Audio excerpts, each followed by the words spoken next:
Hello everyone, I'm Raj. Welcome to our channel. Neural Control and Coordination அப்படின்ற சாப்டரில் neuron structural and functional unit அப்படின்ற டாப்பிக்கை நம்ம பார்த்துட்டு வரோம். இதுக்கு முன்னாடி அப்லோட் பண்ண வீடியோவில் டைப்ஸ் ஆஃப் நியூரானை பற்றி நான் உங்களுக்கு எக்ஸ்பிளைன் பண்ணியிருந்தேன். இன்றைக்கி நம்ம இந்த வீடியோவில் மெக்கானிசம் ஆஃப் நர்வ் இம்பல்ஸ் டிரான்ஸ்மிஷனை பற்றி தான் நம்ம பார்க்க போகிறோம். அதாவது நியூரான் எப்படி ஒர்க் ஆகுது அப்படின்ற விஷயத்தை தான் ஸ்டெப் பை ஸ்டெப்பாக நம்ம தெரிஞ்சுக்க போகிறோம். வாங்க என்ன அப்படின்றத பார்க்கலாம். சரி, முதல்ல நியூரான் எப்படி ஒர்க் ஆகுது அப்படின்றத தெரிஞ்சுக்கிறதுக்கு முன்னாடி நியூரானில் நீங்கள் நவ் இம்பல்ஸ்னால் என்ன அப்படின்றத தெரிஞ்சுக்கணும். ஏன்னா நியூரானுடைய முக்கியமான வேலை என்னென்னா நவ் இம்பல்ஸை டிரான்ஸ்மிஷன் பண்ணுறது தான் அதோடைய முக்கியமான வேலை. அப்போ நவ் இம்பல்ஸ்னால் என்ன அப்படின்றத முதல்ல நீங்கள் புரிஞ்சுக்கிட்டாதான் எப்படி நியூரான் ஒர்க் ஆகுது அப்படின்ற விஷயம் உங்களுக்கு தெளிவாக புரியும். சரி, இப்போ நம்மளுடைய பாடியில் ஒரு பார்ட்டை எடுத்துக்கலாம். இது நம்மளுடைய ஸ்கின் அப்படின்றத இமேஜின் பண்ணிக்கோங்க.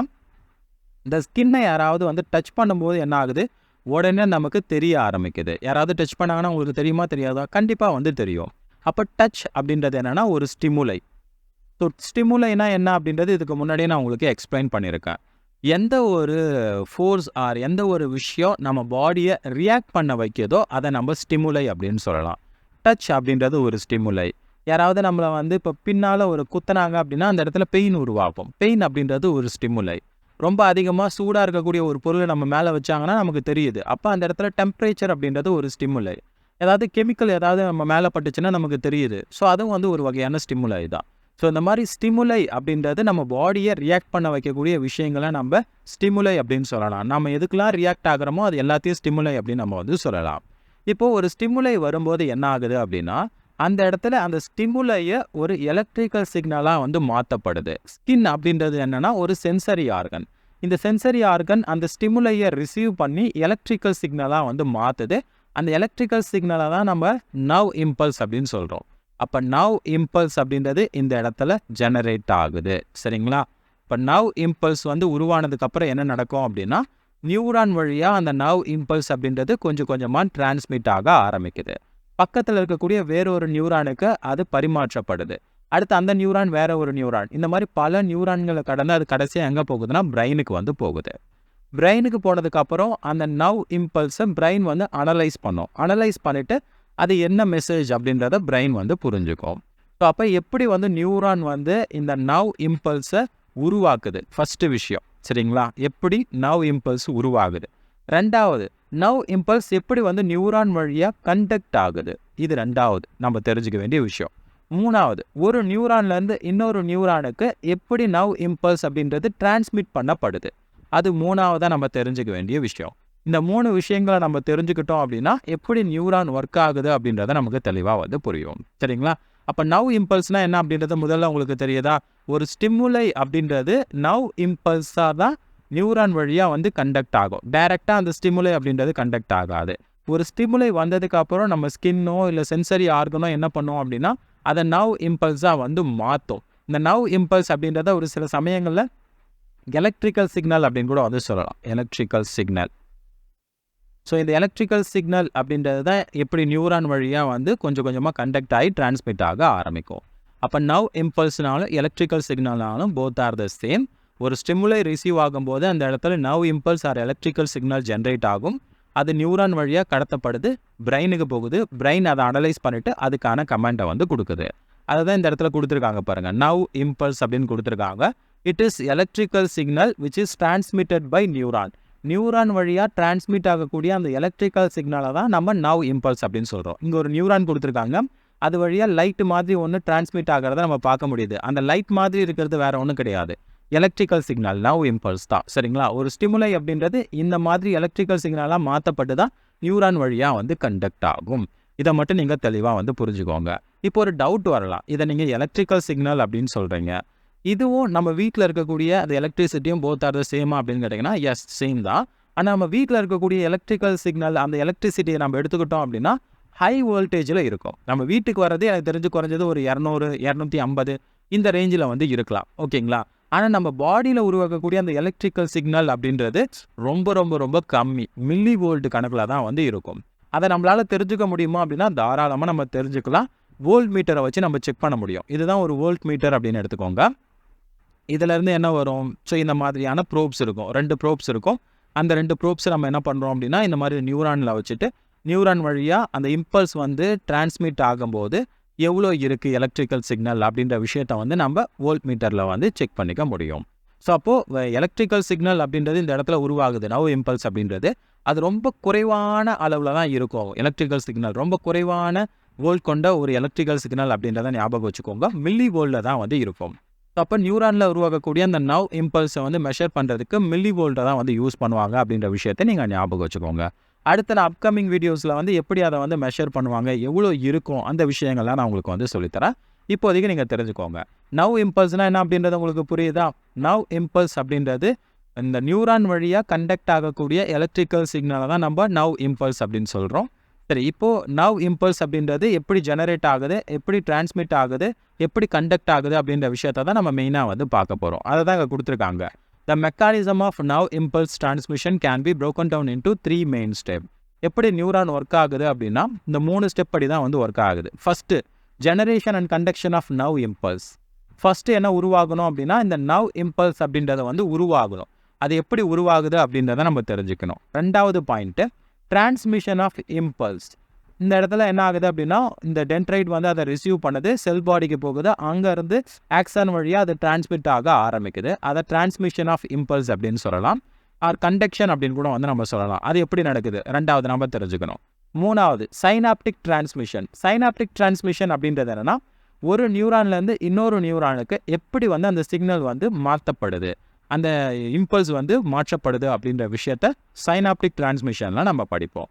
இதை படித்தோம் அப்படின்னா எப்படி நியூரான் வந்து நவ் இம்பல்ஸை உருவாக்கி கண்டக்ட் பண்ணுது அப்படின்ற விஷயம் உங்களுக்கு தெளிவாக வந்து புரியும். அதை ஒன் பை ஒன்னாக நம்ம பார்க்கலாம். சரி, first generation and conduction of nerve இம்பல்ஸை பற்றி நம்ம இப்போ பார்க்கலாம். Generation and conduction of nerve impulse. இந்த நவ் இம்பல்ஸ் வந்து எப்படி ஜெனரேட் ஆகுது அப்படின்ற விஷயத்த மட்டும்தான் நம்ம இந்த டாப்பிக்கில் வந்து நம்ம பார்க்க போகிறோம். ஏன் சொல்கிறேன் அப்படின்னா ரெண்டாவது வந்து ஒன்று கொடுத்துருக்காங்க இல்லைங்களா, டிரான்ஸ்மிஷன் ஆஃப் இம்பல்ஸ். இதுதான் வந்து எப்படி கண்டக்ஷன் ஆகுது அப்படின்றத நம்மளுடைய புக்கில் வந்து கொடுத்துருக்காங்க. ஸோ அதனால் நம்மளுடைய புக்கில் first generation and conduction of nerve impulse அப்படின்ற டைட்டில் கொடுத்துருக்காங்க. ஆனால் இந்த இடத்துல எப்படி நவ் இம்பல்ஸ் ஜெனரேட் ஆகுது அப்படின்ற விஷயம் மட்டும்தான் நமக்கு டீட்டெயிலாக கொடுத்துருக்காங்க. எப்படி கண்டக்ட் ஆகுது அப்படின்றத நம்ம அடுத்த சப்ஹெட்டிங்கில் வந்து நம்ம பார்க்கலாம். சரி, இப்போ ஜெனரேஷன் ஆஃப் நவ் இம்பல்ஸ் எப்படி நடக்குது அப்படின்றத தெளிவாக வந்து தெரிஞ்சுக்கலாம். Nerve impulse are produced and conducted by nerve fibres. இதுதான் வந்து ஆக்சான். ஆக்சானை தான் நம்ம நவ் ஃபைபர் அப்படின்னு சொல்கிறோம். நவ் ஃபைபர் தான் அந்த எலக்ட்ரிக்கல் சிக்னல் நவ் இம்பல்ஸை வந்து ப்ரொடியூஸ் பண்ணி கண்டக்ட் பண்ணுறது. ஸோ அப்போ ஆக்சானில் தான் மெயினாக என்ன நடக்குதுன்னா நவ் இம்பல்ஸ் உருவாகி அந்த இடத்துல இருந்து எல்லா இடத்துக்கும் வந்து மற்ற நியூரானுக்கெலாம் வந்து கடத்தப்படுது. Carrying sensation from sensory organ in the form of electrical signal. இப்போ ஒரு சென்சரி ஆர்கன் இருக்குன்னு வச்சுக்கலாம். எக்ஸாம்பிள் ஒரு ஐ இருக்குன்னு வச்சுக்கலாம். இந்த ஐ யூஸ் பண்ணி நம்ம விஷுவலாக பார்க்க முடியும். இந்த ஐ என்ன பண்ணுதுன்னா ஒரு விஷுவலை பார்க்குது, அதுக்கான சிக்னலை வந்து எலக்ட்ரிக்கல் சிக்னலாக ரிலீஸ் பண்ணுது. அதாவது நத்திங் பட் நவ் இம்பல்ஸாக வந்து ரிலீஸ் பண்ணுது. அந்த நவ் இம்பல்ஸை நியூரான் வந்து எடுத்துக்கிட்டு தன் வழியாக வந்து கண்டக்ட் பண்ணிவிட்டு ஒவ்வொரு நியூரானுக்காக கொடுத்து கடைசியாக வந்து பிரெயினுக்கு வந்து போகுது. அதுதான் இங்கே கொடுத்துருக்காங்க. Carrying sensation from sensory organ. சென்சேஷன்னா என்ன? அந்த இன்ஃபர்மேஷன், சென்சரி இன்ஃபர்மேஷன் வந்து சென்சரி ஆர்கன்லேருந்து பிரெயினுக்கு எப்படி கண்டக்ட் ஆகுது, இந்த ஃபார்ம் ஆஃப் எலக்ட்ரிக்கல் சிக்னல், அதாவது நவ் இம்பல்ஸாக தான் வந்து கண்டக்ட் ஆகுது அப்படின்றத சொல்கிறாங்க. A nerve impulse is a series of electrical signals that travel along the nerve fiber. அப்போ nerve impulseனாலும் electrical signalனாலும் both are the same. nerve impulse அப்படின்றது இந்த இடத்துல உருவாகி நியூரானில் இருக்கக்கூடிய அந்த ஆக்சன் வழியாக ட்ராவல் ஆகுது இல்லைங்களா, அதை தான் நம்ம nerve impulse R electrical signal அப்படின்னு நம்ம வந்து சொல்கிறோம். சரிங்களா? இப்போ ஒரு ஆக்சானை நம்ம எடுத்துக்கலாம். இது வந்து என்னென்னா ஒரு ஆக்சான். சரிங்களா? ரொம்ப நீளமாக இருக்கக்கூடியது. இந்த ஆக்சானோடைய மெம்பரேன், இதை பார்த்து நம்ம ஆக்சான் மெம்பரேன் அப்படின்னு சொல்லலாம். அதர்வைஸ் ஆக்சோலெம்மா அப்படின்னு கூட வந்து சொல்லலாம். ஆக்சானோட மெம்பரேன் ஆர் ஆக்சோலெம்மா.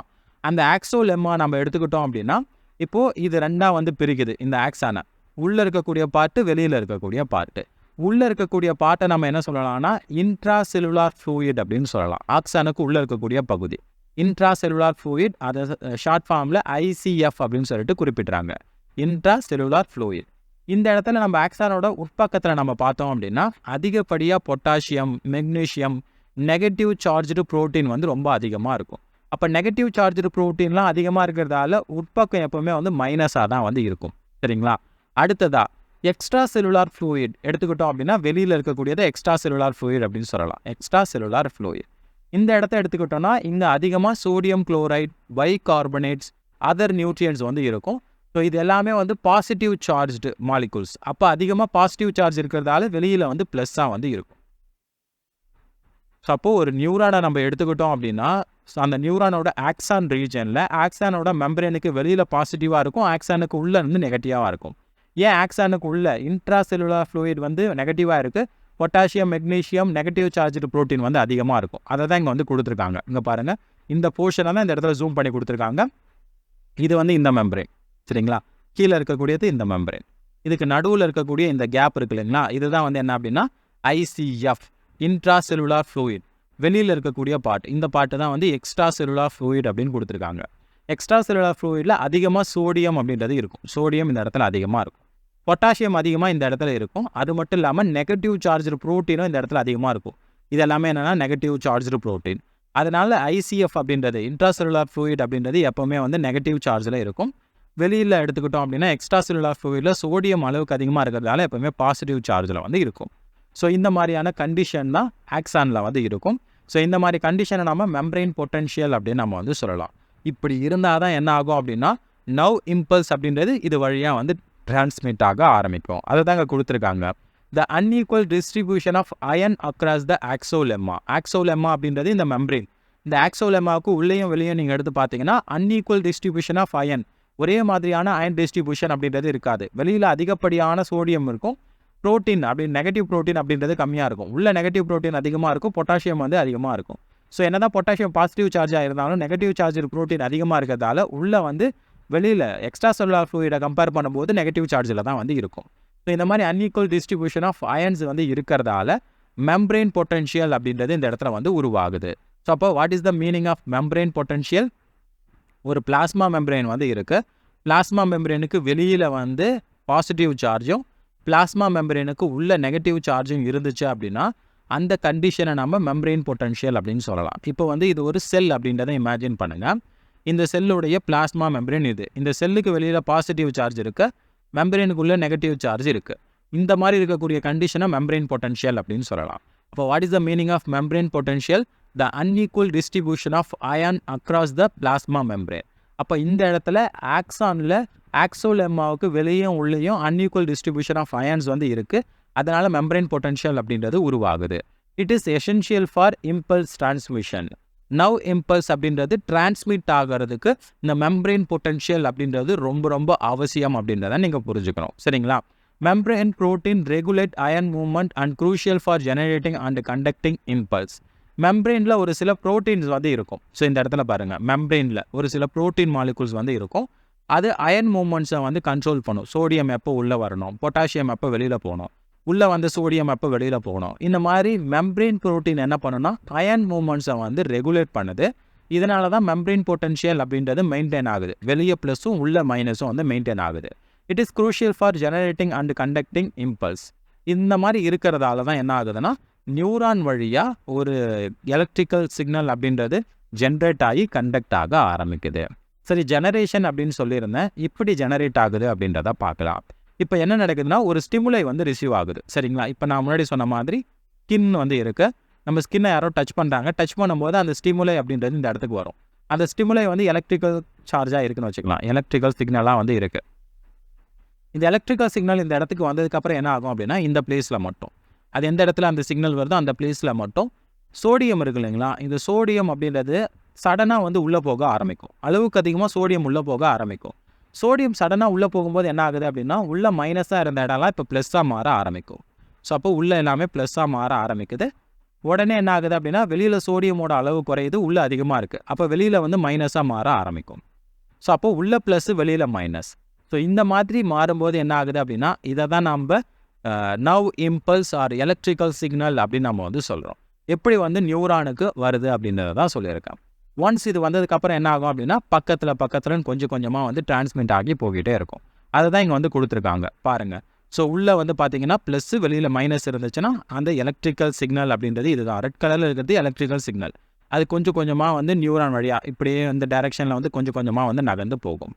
ஸோ இதுதான் நம்ம என்ன சொல்கிறோம்னா generation and conduction of nerve impulse அப்படின்னு சொல்கிறோம். அது எப்படி ஜெனரேட் ஆகுதுன்னு நம்ம உங்களுக்கு ரொம்ப டீட்டெயிலாக சொல்லலை, ஜஸ்ட்டு சிம்பிளாக தான் வந்து சொல்லியிருக்கேன். ஒரு ஸ்டிமுலை வரும்போது அந்த ஸ்டிமுலை பட்ட இடத்துல என்ன ஆகுது அப்படின்னா, அங்கே இருக்கக்கூடிய ஆக்சானில் சோடியம் அளவுக்கு அதிகமாக உள்ளே வரும். அதனால் வெளியில் மைனஸ் உள்ள ப்ளஸ்ஸாக மாறுது. அப்போ வெளியில் மைனஸ் உள்ள ப்ளஸ்ஸாக இந்த இடத்துல மட்டும்தான் இருக்குது. ஸோ இந்த மாதிரி உருவாகக்கூடிய இந்த கண்டிஷனாக தான் நம்ம என்ன சொல்கிறோம் அப்படின்னா எலக்ட்ரிக்கல் சிக்னல் அப்படின்னு நம்ம சொல்கிறோம். It is conducted by neuron. அப்படியே நியூரானோட ஆக்சான் மெம்பரேன் என்ன ஆகும் அப்படின்னா இது வழியாக உள்ள வந்து அந்த சிக்னல் அப்படின்றது கண்டக்ஷன் ஆகும். சரிங்களா? இது ஒவ்வொன்றுத்துக்கும் பேர் இருக்குது. ஒன்ஸ் இந்த எலக்ட்ரிக்கல் சிக்னல் இந்த இடத்துக்கு வந்துருச்சு அப்படின்னா அது ஆக்ஷன் பொட்டன்ஷியல் அப்படின்னு சொல்லுவாங்க. அதுக்கு முன்னாடி வந்து நார்மலாக வந்து மெம்பரேனில் இந்த மாதிரி ப்ளஸ் வெளியேயும் உள்ள மைனஸாக இருக்கும். அதை ரெஸ்டிங் மெம்பரேன் பொட்டன்ஷியல் அப்படின்னு சொல்லுவாங்க. அதெல்லாம் நான் அடுத்து உங்களுக்கு சொல்லித்தரேன். இப்போதைக்கு இந்த விஷயங்களை மட்டும் நீங்கள் தெரிஞ்சுக்கிட்டால் போதுமானதாக இருக்கும். அப்போ எப்படி வந்து ஒரு சிக்னல் ஜென்ரேட் ஆகுது அப்படின்றது உங்களுக்கு தெரியுதா? ஸோ ஜெனரேட் ஆகணும் அப்படின்னா அந்த மெம்பரேன் பொட்டன்ஷியல் அப்படின்றது ஆல்டர் ஆகணும். மெம்பரேன் பொட்டன்ஷியல் அப்படின்றது நார்மலாக இருக்கும்.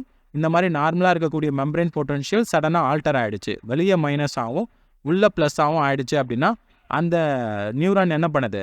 எலக்ட்ரிக்கல் இம்பல்ஸ், அதாவது நர்வ் இம்பல்ஸை வந்து கண்டக்ட் பண்ணுது அப்படின்னு அர்த்தம். இப்படி தான் கொஞ்சம் கொஞ்சமாக வந்து கண்டக்ட் பண்ணிட்டு போகும். சரிங்களா? இது உங்களுக்கு புரிஞ்சிருக்கும் அப்படின்னு நினைக்கிறேன். அடுத்து இன்னொரு முக்கியமான விஷயம், இந்த மெம்பரேன் பொட்டன்ஷியல் அப்படின்னு நான் உங்களுக்கு வந்து சொல்லியிருந்தேன். அதாவது மெம்பரேனுக்கு வெளியில் வந்து பாசிட்டிவ் சார்ஜ் அயான்ஸ் வந்து நிறைய இருக்கும், உள்ளே வந்து நெகட்டிவ் சார்ஜ் வந்து இருக்கும். ஸோ இது எப்படி வந்து மெயின்டைன் பண்ணப்படுது, எப்படி வந்து ஆக்சான் அதை மெயின்டைன் பண்ணி வச்சுருக்கு, அதுக்கான ஒரு சில சேனல்ஸ் வந்து இருக்குது. பாருங்கள், பிளாஸ்மா மெம்பரேன் நிறைய ப்ரோட்டீன்ஸ் வந்து இருக்குது. அந்த ப்ரோட்டீன் சேனல்ஸ் வந்து ஹெல்ப் பண்ணுது.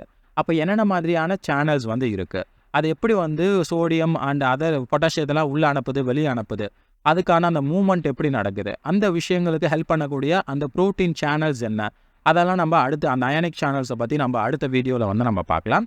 அதை நம்ம பார்த்து முடிச்சுட்டு இந்த மெக்கானிசம் ஆஃப் அதாவது நியூரல் இம்பல்ஸ் கண்டக்ஷனில் ரெண்டாவது ஸ்டெப் இருக்கு இல்லைங்களா, டிரான்ஸ்மிஷன் ஆஃப் இம்பல்ஸ், அதை நம்ம அதுக்கு அடுத்த வீடியோவில் பார்க்கலாம். அப்போ generation of and conduction of nerve இம்பல்ஸை பொறுத்த வரைக்கும் இதுதான்.